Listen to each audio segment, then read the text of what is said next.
thinking about vast abstractions, ideologies called communism, capitalism, all these systems, and paying less and less attention to the world of physical reality, to the world of earth and trees and waters, people, and so are, in the name of all sorts of abstractions, busy destroying our natural environment. Not so long ago, the Congress voted a law imposing stern penalties upon anyone who should presume to burn the American flag.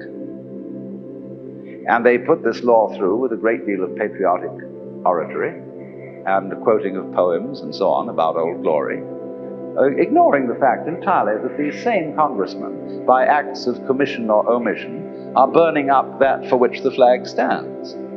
They are allowing the utter pollution of our waters, of our atmosphere, the devastation of our forests, and the increasing power of the bulldozer to bring about a ghastly fulfillment of the biblical prophecy that every valley shall be exalted, every mountain laid low, and the rough places plain. But you see, they don't notice the difference between the flag and the country. As Pozhimsky pointed out, the difference between the map and the territory. Compare a physical globe and a political globe. The physical globe is a pretty thing with all kinds of green and brown, wiggly patterns on it.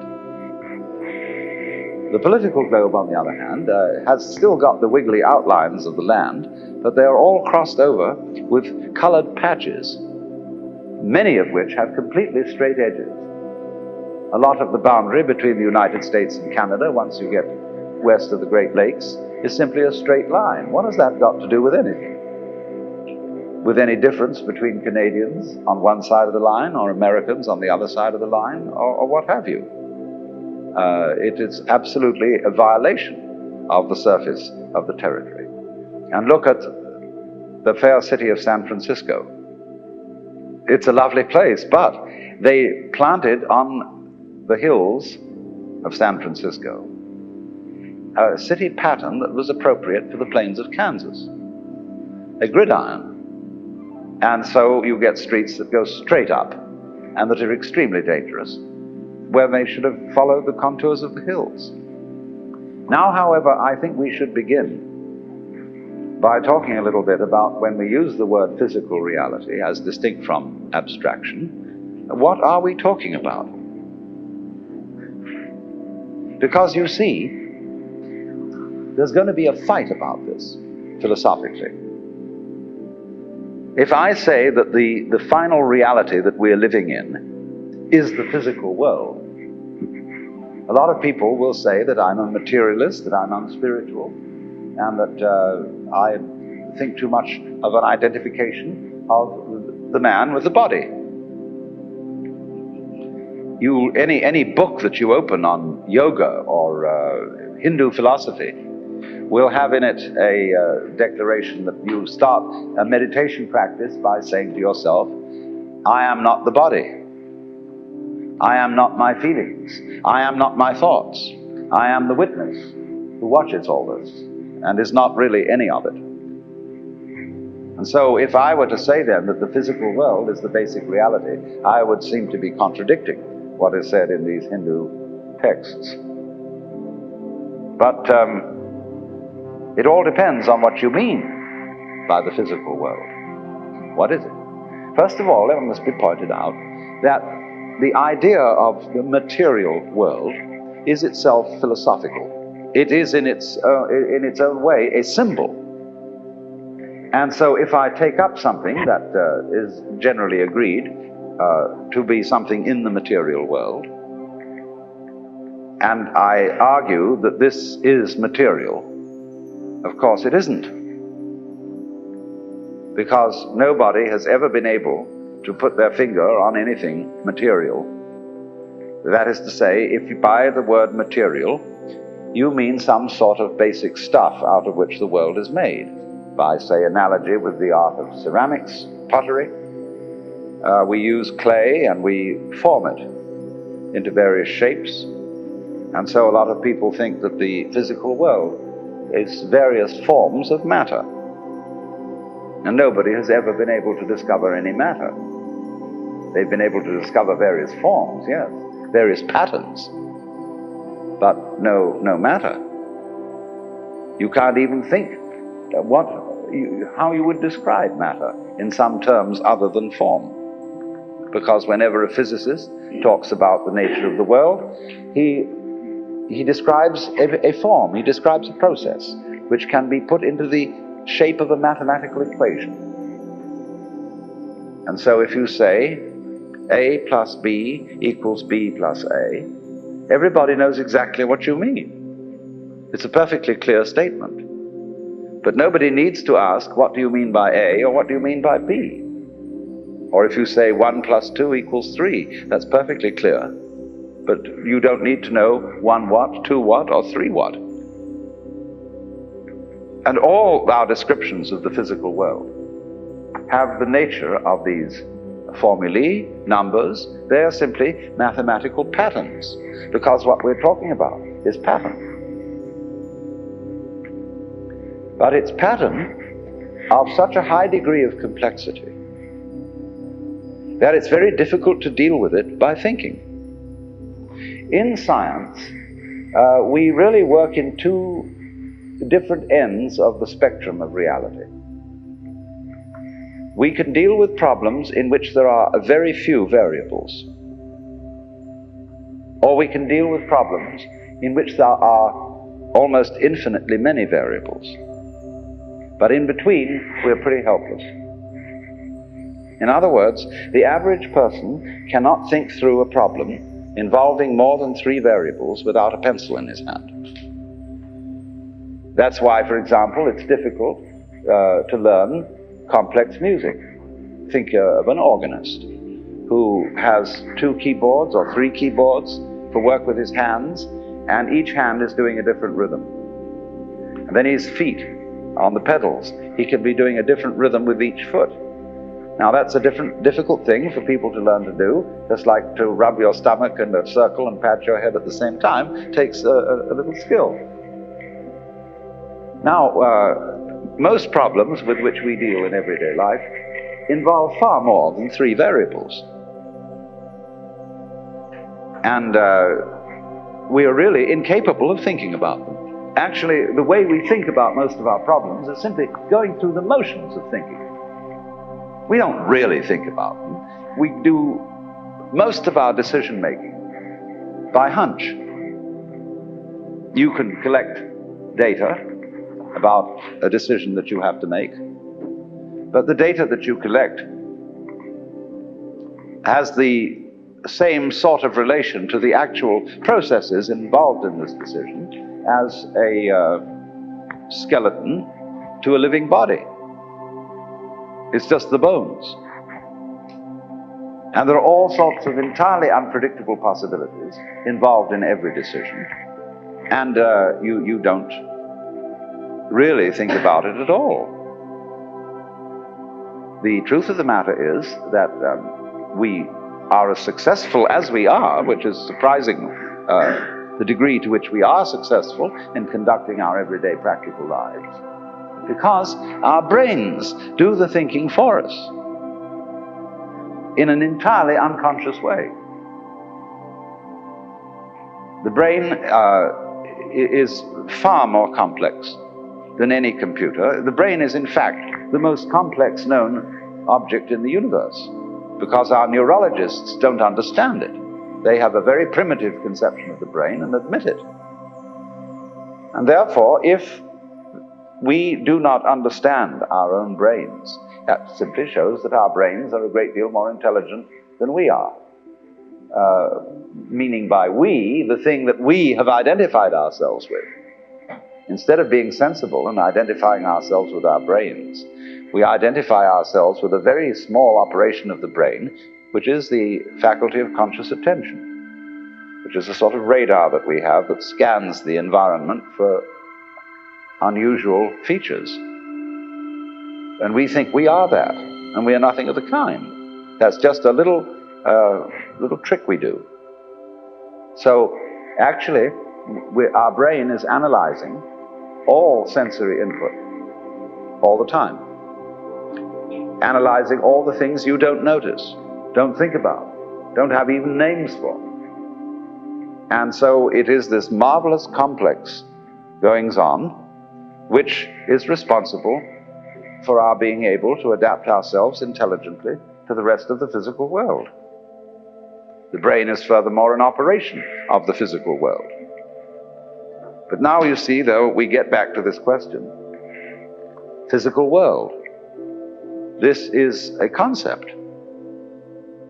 This is simply an idea. And if you want to ask me to differentiate between the physical and the spiritual, I will not put the spiritual in the same class as the abstract. But most people do. They think that 1 + 2 = 3 is a proposition of a more spiritual nature than, say, for example, a tomato. But I think a tomato is a lot more spiritual than 1 + 2 = 3. This is where we really get to the point.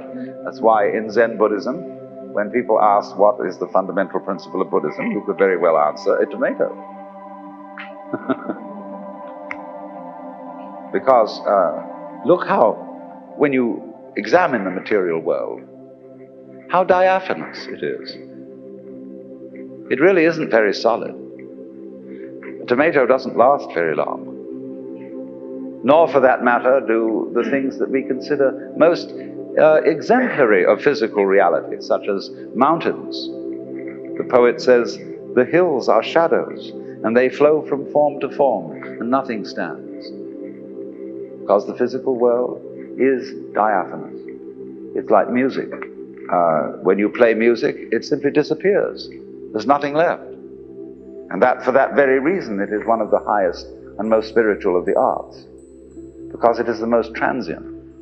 And so, in a way, you might say that transiency is a mark of spirituality. A lot of people think the opposite, that the spiritual things are the everlasting things. But you see, the more a thing tends to be permanent, the more it tends to be lifeless.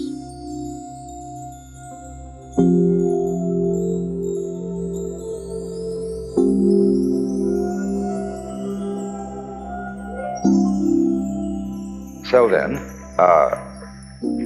the physical world, we can't even find any stuff out of which it's made. We can only recognize each other. And I say, well, I realize that I met you before and that I see you again. But the thing that I recognize is not anything really except a consistent pattern. Let's suppose I have a rope. And this rope begins by being manila rope. Then it goes on by being cotton rope. Then it goes on with being nylon. Then it goes on with being silk. So I tie a knot in the rope. And I move the knot down along the rope. Now, is it, as it moves along, the same knot or a different knot? We would say it was the same, because you recognize the pattern of the knot. But at one point it's manila, at another point it's cotton, at another point it's nylon, and another it's silk. And that's just like us. We are recognized by the fact that one day you face the same way as you did the day before. And people recognize your facing. So they say that's John Doe or Mary Smith. But actually the contents of your face, whatever they may be, the water, the carbons, the chemicals, are changing all the time. You're like a whirlpool in a stream. The stream is doing this consistent whirlpooling, and we always recognize, like at the Niagara, the whirlpool is one of the sights. But the water is always moving on. And this is why it's so spiritual. To be non-spiritual is not to see that. In other words, it is to impose upon the physical world the idea of thingness, of substantiality. That is to be involved in matter. to identify with the body. To believe, in other words, that the body is something constant, something tangible. So therefore, if you cling to the body, you will be frustrated. So the whole point is that the material world, the world of nature, is marvelous, so long as you don't try to lean on it. And if you don't cling to it, you can have a wonderful time. Let's take a very controversial issue. All spiritual people are generally against lovemaking. In my point of view, yes, women can be a source of evil if you attempt to possess them. I mean, if you can say of another person, I love you so much I want to own you, and really tie you down and call you, well, it's like that poem of Ogden Nash, where someone claimed that he loved his wife so much he climbed a mountain and named it after her. Called it Mount Mrs. Oswald Tregennis.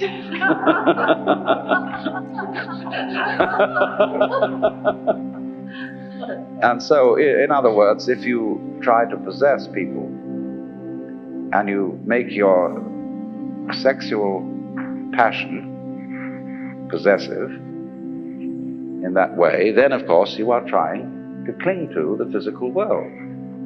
But you see, women are in a way much more interesting if you don't cling to them.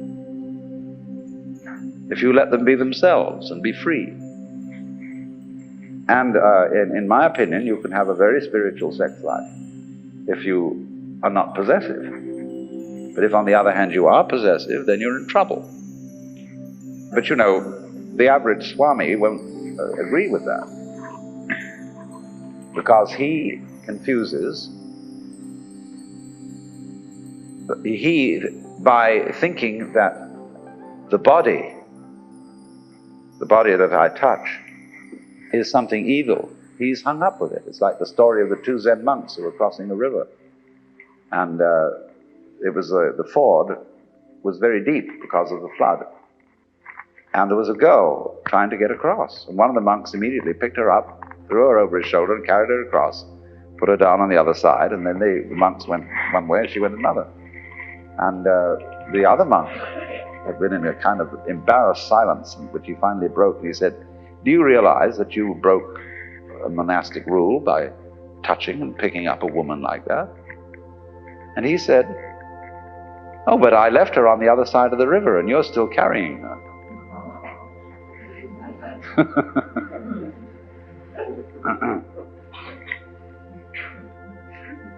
So the whole question then, you see, is that even you can find this to some extent in some rather irritable saint, Paul,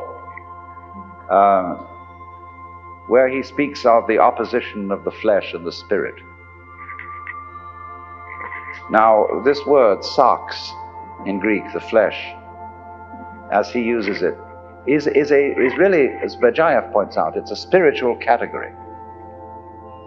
For the Christian, you see, the Word is made flesh in Christ, and there will be the resurrection of the body in the final consummation of the universe.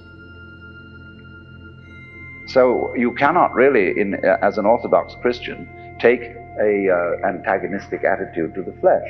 Why then does St. Paul take an antagonistic attitude to the flesh? Well, you can only save the situation and make the New Testament consistent with itself by saying that he meant by the flesh a certain kind of spiritual category. He didn't mean this, because this isn't flesh. Flesh is a concept. This is not. And so the flesh, or you might say, we talk about the sins of the flesh, they have entirely to do with certain hang-ups that we have about our bodies. And that again is what I would call leaning on the world, exploiting it. When you take, as a Buddhist, you take the third precept, Kame sumichachara veramani sikapadam samadhiyami. And it's usually translated, I undertake the precept to refrain from adultery. It doesn't say anything of the kind. Karma is passion. Kamesu mityahara, therefore, is, I undertake the precept not to exploit the passions. So in other words, you may be bored, see? And you're feeling sort of empty and at a loose end, and you think, well, I don't know, let's go and commit adultery. It might liven things up, see? And that would be what they call in Zen, raising waves when no wind is blowing. It would be quite a different matter if, in a perfectly spontaneous and natural way, you fell in love with some woman.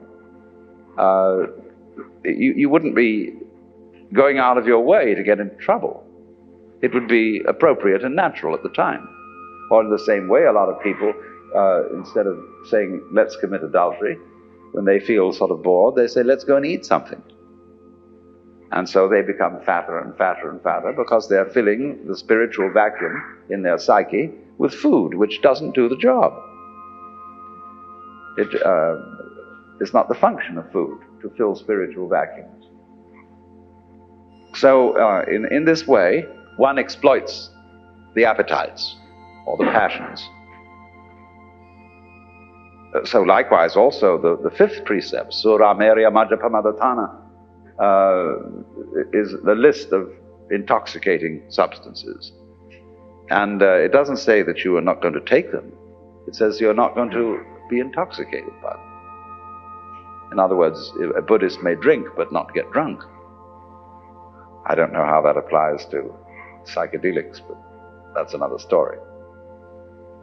So one might say then that we are confused through and through about what we mean by the material world. And what I'm first of all doing is I'm just giving a number of illustrations which show how confused we are. And let me repeat this to get it clear, because it is rather complicated. In the first place, we confuse abstract symbols, that is to say numbers and words and formulae, with physical events, as we confuse money with consumable wealth. In the second place, we confuse physical events, the whole class and category of physical events, with matter. But matter, you see, is an idea, it's a concept. It's the concept of stuff, of something solid and permanent that you can catch hold of. Now, you just can't catch hold of the physical world. The physical world is the most evasive, elusive process that there is.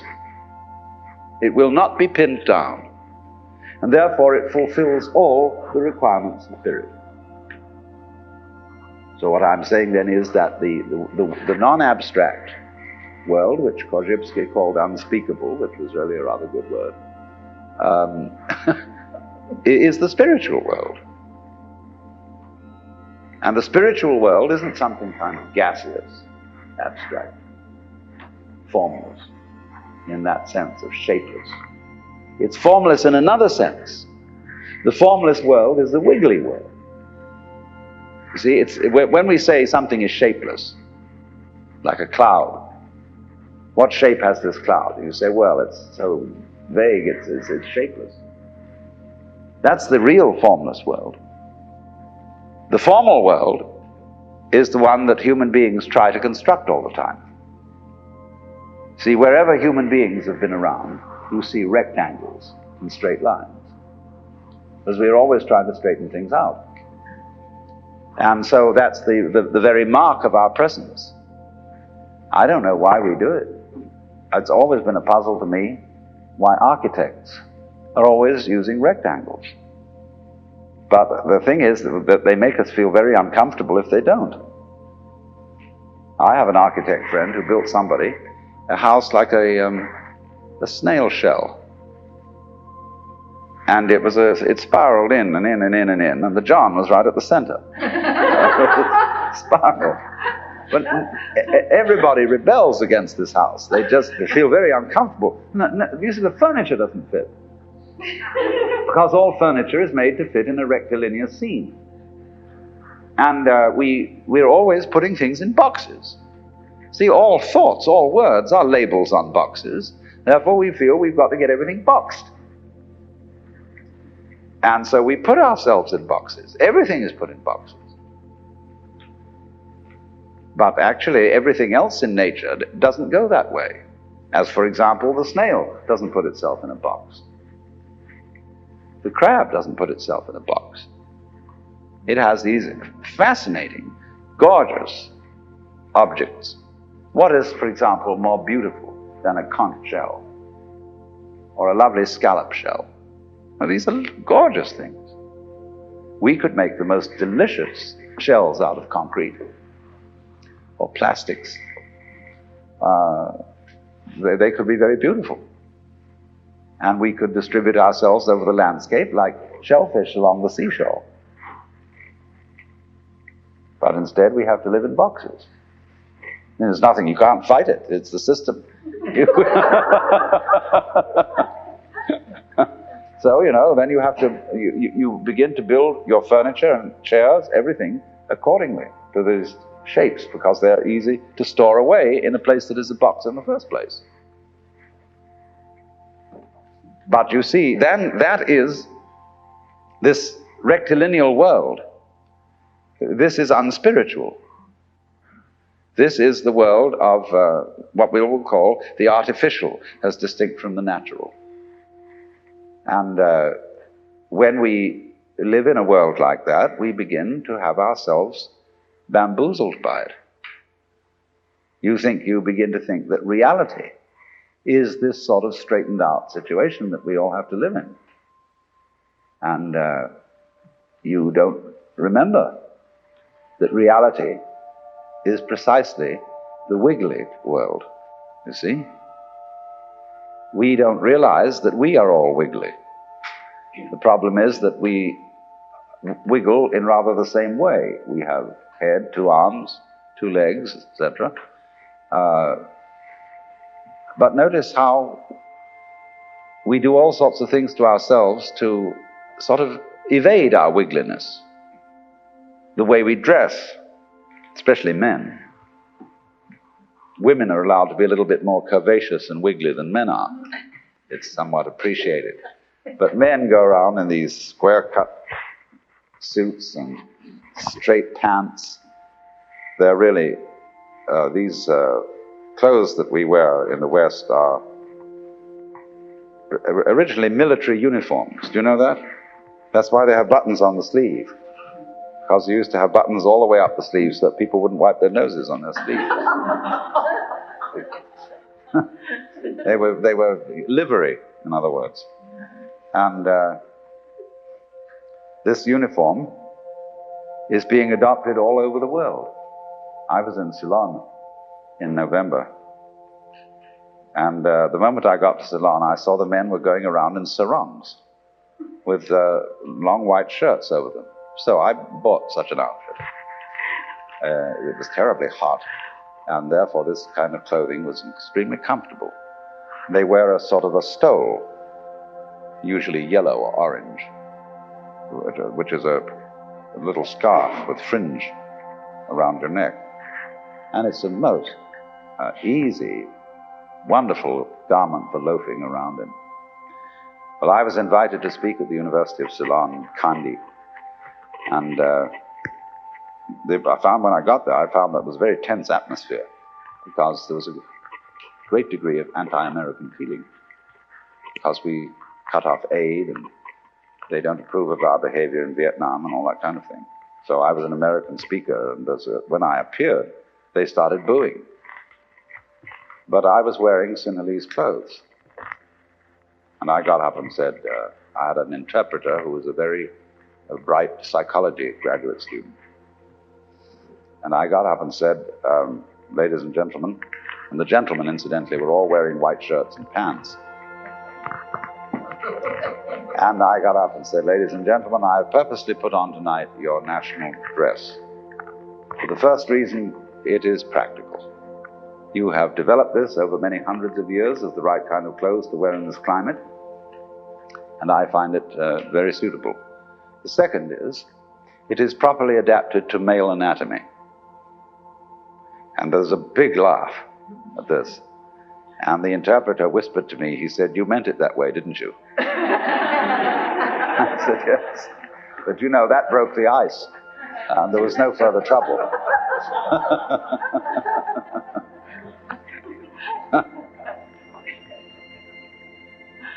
But you see, there's a curious paradox about this. That kind of clothing follows the wiggliness of things and doesn't contradict it. But what is the paradoxical about it is that both these Sinhalese clothes and Japanese clothes and Indonesian clothes don't attempt to violate the nature of cloth. And they are more rectangular than our clothes. But they don't look that way when you put them on.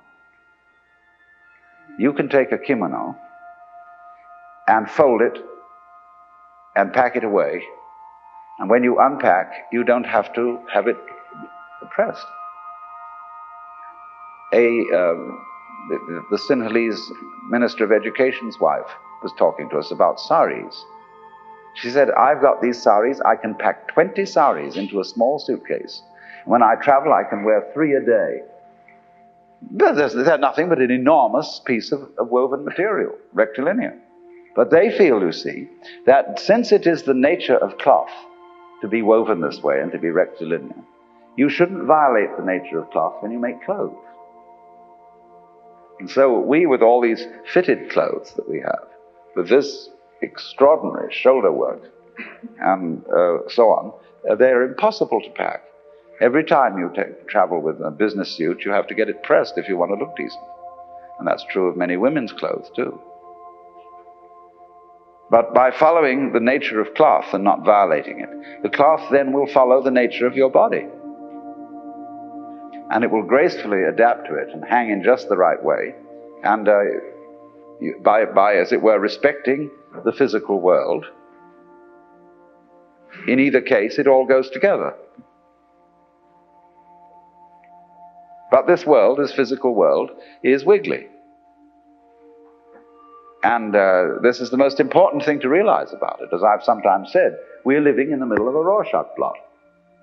And there really is no way that the physical world is. In other words, the nature of truth. I said in the beginning, somebody had said that thoughts were made to conceal truth. This is the fact, because there is no such thing as the truth that can be stated. In other words, ask the question, what is the true position of the stars in the Big Dipper? Well, it depends where you're looking at them from. And there is no absolute position. So in the same way, accountants, a good accountant will tell you that any balance sheet is simply a matter of opinion.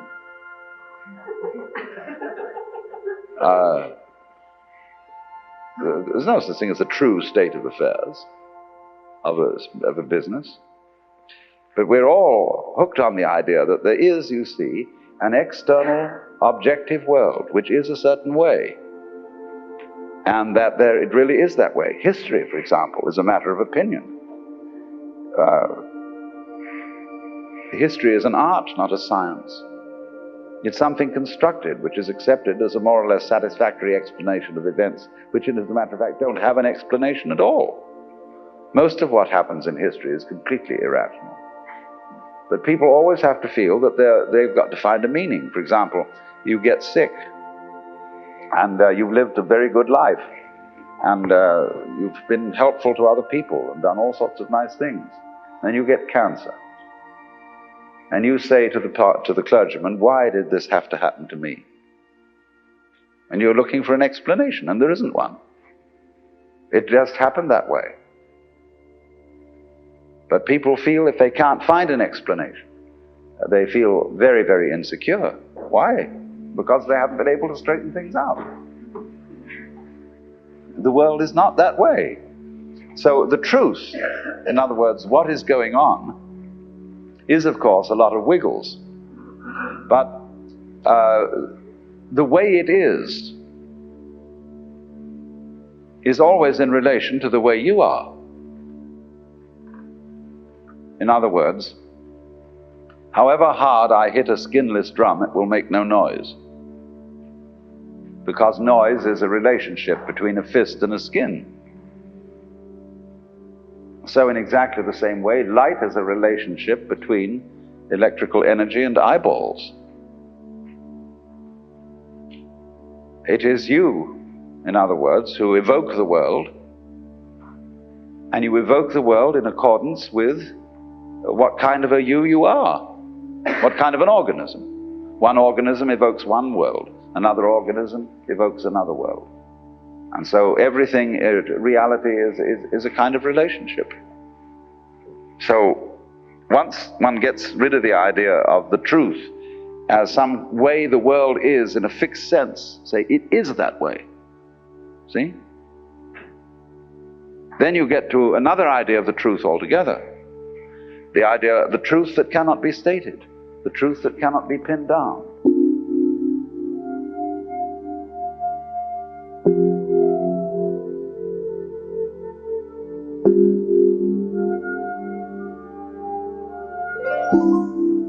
I might say that I'm interested in Japanese materialism because, contrary to popular belief, Americans are not materialists.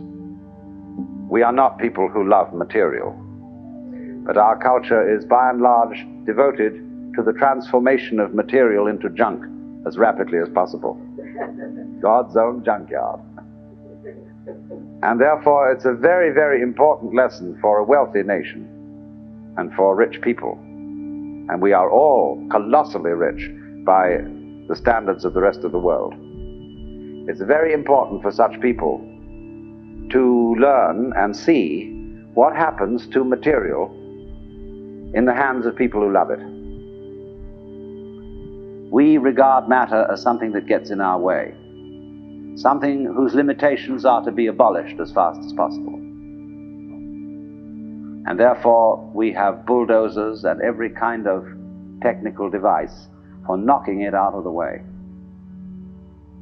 And we like to do as much obliteration of time and space as possible. We talk about killing time and getting there as fast as possible.